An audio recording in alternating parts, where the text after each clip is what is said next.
Tell me about the whole process, given the pandemic, the working out, the contact, the whole thing. And what do you think it's going to be like when you play your first game and there's no fans in the arena? It's surely going to be different, of course, but I feel like with I know we're allowed to play crowd noise. That helps out a lot because we be so locked in on the field that it sounds like the fans are there. Even though you look up, it's empty, but you still get the feeling of somebody's watching for the most part. So coming into this season, not a lot of folks are expecting a lot of the New York Giants in the NFC East. Everyone's talking about the Eagles and the Cowboys. That's something you guys have talked about internally? No, we've just been focusing on the process, one day at a time. Just come give it all each and every day to improve as a unit because all we can control is what we do. What is it like to be named the team captain? How much does it mean to you? You know, sometimes captains are real crazy, rah-rah, talk all the time guys. I think you try to lead a different way. Can you talk about your leadership and what being a captain means to you? It's an honor to be a captain. Have my peers and everybody vote me in to be a captain. It's a great honor, I guess you can say, because just to see all the other captains in the past is just great players. And I always try to lead by example because I feel like I can't be a captain if I don't go out there and give them all each and every day. So that's one of the biggest things I feel like every captain has to do. The fact that there are a couple of new guys on the team who are team captains, which is unusual. You've been here a while. What does that say about this team? We brought some great guys in who come in every day to work with their work hat on, and they just keep grinding, and they got respect from all of us, and there's everybody on the team. There's great guys.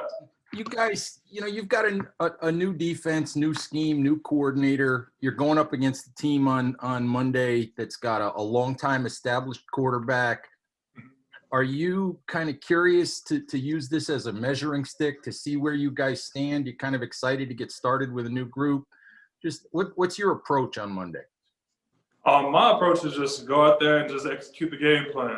Just what we set to do, and that's the things we're supposed to do. So I want to go out there, execute the game plan, have fun while we're doing it, and just be happy football's back.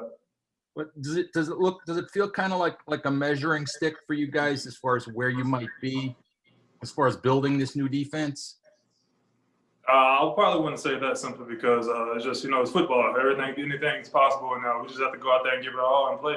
When you're in there in that tight phone booth with a guy like Pouncey, how much video you study of him, even going back to last year, but previous seasons? I mean, you kind of make it. I know it's not just you, but you are heads up a lot of the time. I'm just curious how much you put into researching anything you can pick up on him on film.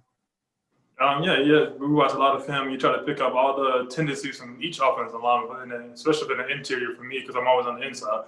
So you always try to pick up as many possible tendencies and things that help you benefit you in the game. So I watch a lot of film on Pouncey and stuff like that, and I'm super excited for this week.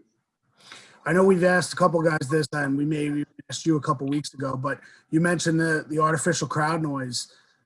Will you guys be curious to see how Monday night plays out? And I know you're focused on your calls and your huddle, but what you may hear from the other side of the line of scrimmage may kind of tip you off to certain things that maybe you're not going to get under normal circumstances? I feel like everybody's pretty excited for that part simply because you're going to hear a lot more things you probably wouldn't hear. But also, as part of the game, you may hear some dummy calls, so you can't always focus on what you listen, like what they're saying. You got to focus on your call and execute that. Quick question. I mean, if you look at the early injury report on the Steelers, DeCastro seems to be somewhat of a question mark. Pouncey's the same way. Do you have to study too deep when you're preparing for guys? I always study too deep because just because the way the game is injuries are very likely because it's a tough sport. And you never know what's going to happen on the game day. So I always study too deep. I always make sure I focus on the main person first, but you always have to be prepared for the backup guys to come in and support them too. Thank you. Last question here, Jordan. Hey, Dalvin. Real simple question. I mean, I don't think we really know. We haven't seen this defense get out on the field. What is this defense going to be like? I mean, what are your expectations?